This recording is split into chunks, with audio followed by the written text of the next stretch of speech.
Nous remercions.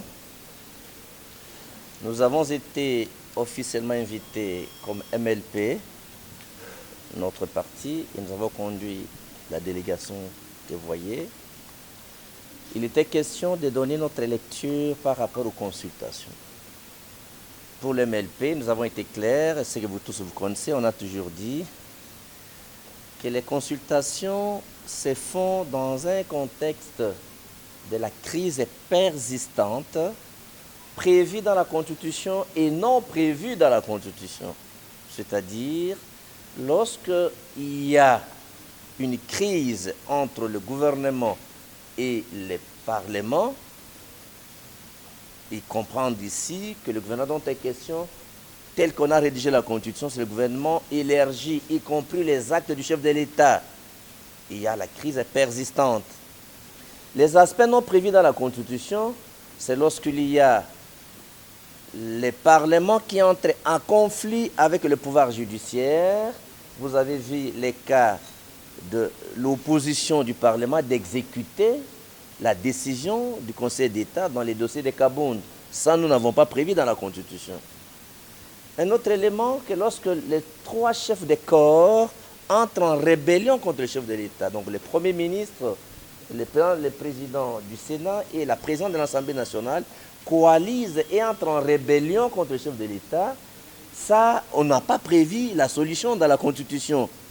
Donc, troisième élément de la crise persistante, c'est que le FCC se comporte en opposition, en opposant contre le chef de l'État ou contre le CAJ, donc la coalition. Dans cette rivalité, l'ensemble de ces quatre facteurs de crise met le pays dans une situation d'ingouvernabilité. Et là, il y a l'impossibilité de collaboration entre les institutions. Donc, ces consultations se font dans les contextes de crises persistantes sur le plan institutionnel. Décrit comme tel, la Constitution ayant été votée par un référendum, il est normal que le chef de l'État consulte l'opinion nationale en vue de dégager la tendance générale et essentielle. Donc nous justifions, nous acceptons ces consultations. Et nous avons donné un mémo avec des réponses que nous allons vous dire. Donc ces mémos du MLP constituent pratiquement un acte d'engagement, un acte, bien entendu, pas seulement d'engagement, mais un acte d'adhésion à cette philosophie, à ces projets de créer l'union sacrée et pour la nation. Mais qu'est-ce que nous avons proposé? Qu'est-ce que le MLP a proposé? Le MLP a vu que l'objectif de ces consultations, normalement, il faut créer l'union sacrée pour la nation, pour créer en fait la cohérence et la cohésion nationale, pour permettre à ce qu'on donne au pays des institutions qui s'inscriront pour que le pays décolle. Et derrière le chef de l'État, qu'est-ce que nous avons proposé? Première solution. Parce que le Premier ministre est en rébellion, nous avons demandé au chef de l'État de pouvoir, bien entendu, formaliser la rupture du FCC cash, parce qu'en fait, lorsque la rupture est formalisée, le gouvernement est démissionnaire. De deux, le président de la République, sur le plan droit administratif, a le pouvoir de suspendre le Premier ministre.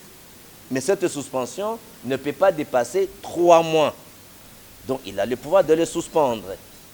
Autre élément, nous avons démontré que dans l'impossibilité de collaboration entre les institutions, la cohabitation est impossible. Donc pas de cohabitation. L'objectif, c'est de changer la majorité parlementaire, la reconfiguration politique. Le changement de la majorité parlementaire aura pour conséquence, on doit changer les bureaux de l'Assemblée nationale.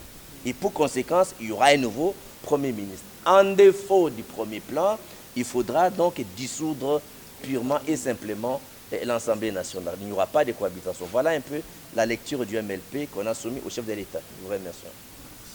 Nous venons d'être reçus par le président de la République. Considérant la situation qui prévaut dans notre pays, considérant également que notre pays vient d'une crise profonde où les crimes contre l'humanité, les crimes de guerre ont été commis, et en plus de ça, c'est un conflit qui a été parmi les conflits les plus meurtriers après la Seconde Guerre mondiale. Ceci a eu des conséquences désastreuses sur le plan social, sur le plan économique, mais également sur le plan sécuritaire en République démocratique du Congo. Nous avons profité de cette occasion pour présenter au président de la République notre point de vue par rapport à cette crise à répétition que nous connaissons. Aujourd'hui, il est clair que pour sortir de cette situation, il faut absolument que nos dirigeants fassent une rupture avec les antivaleurs qui caractérisent aujourd'hui notre pays. La rupture avec des pratiques de corruption, la rupture avec un système de gouvernance qui a conduit notre pays dans ces chaos, et surtout la rupture avec toutes les personnes qui ont commis des crimes, des violations graves des droits humains, des crimes de sang, mais également des crimes économiques. Ça, c'est le premier point que nous considérons que la rupture avec le passé doit se faire pour pouvoir commencer à penser à un avenir meilleur. Le deuxième point découle du premier. Les crimes ne peuvent pas rester impunis, puisqu'en fait, finalement, les criminels continuent à insécuriser l'Est de notre pays et donc ainsi insécurisent toute la République. Donc il faut une lutte contre l'impunité. Et cette lutte contre l'impunité passera absolument par la mise en œuvre des recommandations du rapport Mapping. Et ici, je vais préciser, nous parlons du rapport Mapping, mais il y a nécessité de faire une deuxième cartographie qui va permettre en fait de cartographier tous les crimes qui ont été commis depuis 2003 à ces jours, puisque ces crimes continuent. Et donc ces recommandations sont très très importantes, puisque parmi les recommandations, il y a la recommandation d'une justice transitionnelle. Cette justice transitionnelle inclura bien sûr des mécanismes de poursuite et de jugements internationaux, mais également nationaux. Et ici, nous devons insister sur le fait que les poursuites judiciaires devront être extrajudiciaires, mais aussi judiciaires. Je pense spécialement à toutes les femmes qui sont aujourd'hui exclues de leur communauté, puisqu'elles ont été violées. Nous savons très bien qu'en République démocratique du Congo, les femmes sont respectées, et le fait de les avoir humiliées en public a entraîné tout simplement leur exclusion sociale. Et je crois que parmi les mécanismes que nous devons inclure dans la justice transitionnelle, nous devons avoir des mécanismes coutumiers qui permettent à ce que les femmes qui ont été exclues du fait d'avoir été violées, et ces viols qui sont considérés tout simplement comme ces femmes deviennent impropres à la société, qu'elles puissent subir des traditions qui les permettent de réintégrer la communauté. La troisième chose qu'on a demandé au président de la République, c'est qu'il s'implique personnellement et que ce soit lui qui soit le porte-flambeau de cette lutte contre l'impunité, spécialement en demandant au secrétaire général des Nations Unies, M. Antonio Guterres, de s'adresser au Conseil de sécurité pour la mise en œuvre d'un tribunal pénal international pour le Congo. Et la dernière question que nous avions évoquée, c'est les réformes institutionnelles. Notre pays ne décollera pas. Son décollage sera toujours hypothétique si on n'a pas des réformes profondes, courageuses, mais aussi des réformes ambitieuses qui vont permettre en fait à ce que nous ayons une armée, une police, un service de renseignement, donc l'ensemble de la sécurité, tout à fait apolitique et professionnel.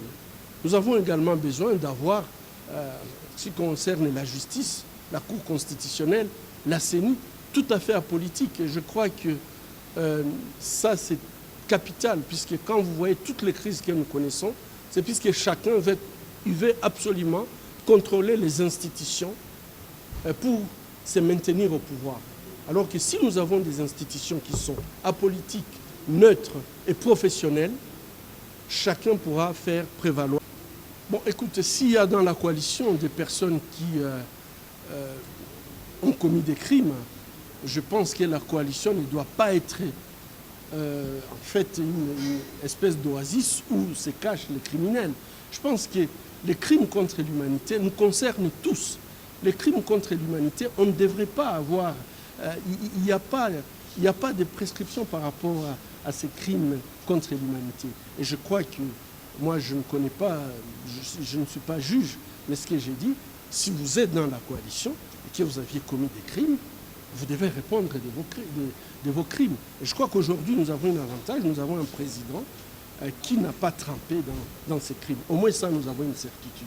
Mais s'il y a des gens dans la coalition qui, malheureusement, ont commis des crimes de sang ou des crimes contre l'humanité, des crimes de guerre, il faudrait absolument qu'ils répondent de ces crimes. Et ces crimes sont imprescriptibles. Donc, qu'on ne se fasse pas d'illusions. On peut avoir un temps de grâce, mais un temps viendra où il faudrait que les morts congolais aient justice. Je pense que cette question Minembwe ne devrait pas nous préoccuper, puisque je crois que c'est une distraction. Demandons une justice transitionnelle, un tribunal pénal international pour les Congo, la question de Minembwe sera résolue. Nous avons eu un entretien franc, cordial. Et cela a tourné autour des préoccupations que le président de la République a formulées lors de son discours du 23 octobre dernier adressé à la nation. Et comme nous avons été invités, nous avons remercié le président de la République d'avoir pensé à la conférence épiscopale nationale du Congo comme une institution pouvant donner sa contribution dans la recherche des voies et moyens de sortie de crise que connaît notre pays, la République démocratique du Congo. Et nous devons dire que tout s'est passé dans une atmosphère cordiale, conviviale, franc. C'était un entretien entre responsables. L'Église a toujours été aux côtés de tout ce qui concourt au bien-être de l'homme. L'homme au cœur de toutes nos préoccupations sociales, politiques et religieuses. Alors, pour les cas d'espèce, comme le président de la République nous a invités dans un cadre de consultation nationale, nous lui avons confié toutes nos réflexions, nos analyses sur la situation et voir dans quelle mesure, lui, il peut exploiter nos contributions, nos analyses pour répondre à ses propres préoccupations. Pour faire bref, quand on est consulté, on réserve la primeur à la personne qui a pris l'initiative de vous consulter, sans verser dans l'exercice de dire ce qu'on a, de rapporter ce qu'on a dit à l'autorité qui a invité. Voilà pourquoi nous ne pouvons pas, malheureusement, donner le contenu du mémo que nous avons remis au président de la République sur les questions pour lesquelles nous avons été consultés. La lecture que je fais de la situation actuelle, c'est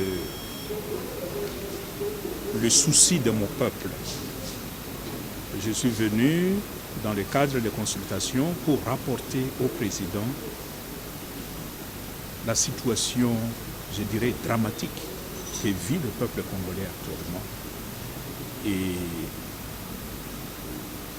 le remercier, le féliciter pour l'initiative qu'il a prise. En même temps pour lui dire, le peuple attend beaucoup de ces consultations.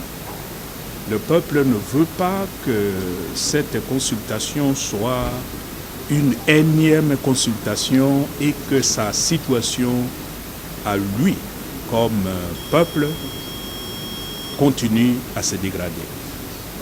On attend beaucoup de ces consultations et il faudra qu'à l'issue de ces consultations, les conditions de vie du peuple changent. Est-ce qu'une reconfiguration du paysage politique au niveau des chambres représentatives est-elle aujourd'hui nécessaire, impérieuse ou réversible? Il appartiendra au président de décider. C'est pour cela qu'il consulte. Nous ne pouvons pas dire aujourd'hui ce que le président va faire de tout le fruit de cette consultation, mais nous pensons qu'il faut qu'il y ait un changement. La situation actuelle a démontré ses limites. Le peuple n'est plus au cœur des soucis de ceux qui nous gouvernent. Et quand on est devant une situation pareille, il faut que quelque chose change. Et le peuple attend un changement. Quelle sera la nature de ces changements? Nous laissons ça à la discrétion du chef de l'État. Mais premièrement, l'idéal, ce serait que tout le monde apporte sa contribution à cette consultation. C'est ce que nous faisons. Mais aussi, considérons que personne n'est obligé.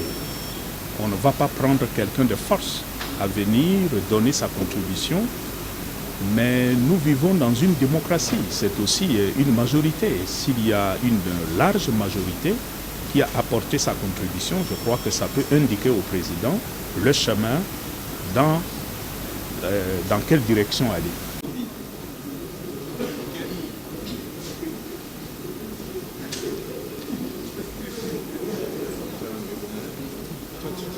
Oui, je voudrais d'emblée préciser que ici vous avez un groupe de sénateurs, des caches et des alliés, d'autres sénateurs, d'autres groupes politiques qui ont voulu se joindre à l'action et ou à l'annonce faite par son Excellence Monsieur le Président de la République.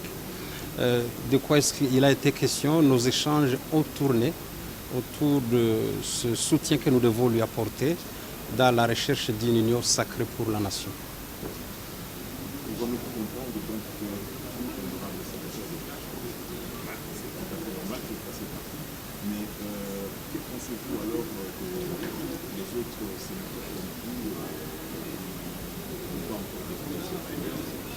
Comme je viens de vous le dire, on n'est pas seulement du cash. Il y a beaucoup d'autres sénateurs qui ne sont pas cash, qui se sont joints à notre action. Il s'agit ici d'apporter le soutien au chef de l'État parce que nous pensons que l'annonce qu'il a faite, c'est une annonce salvatrice pour la nation. Il est important qu'une nouvelle coalition puisse se dégager pour l'accompagner dans sa vision, une vision qui est centrée sur le slogan « Le peuple d'abord ». C'est très important. C'est possible d'arriver à une nouvelle majorité? C'est très possible. Il y a beaucoup d'élus qui sont tout à fait d'accord avec son Excellence, Monsieur le Président de la République, et qui pensent qu'il est important de pouvoir l'accompagner dans sa vision. Info 243, la référence de l'actualité.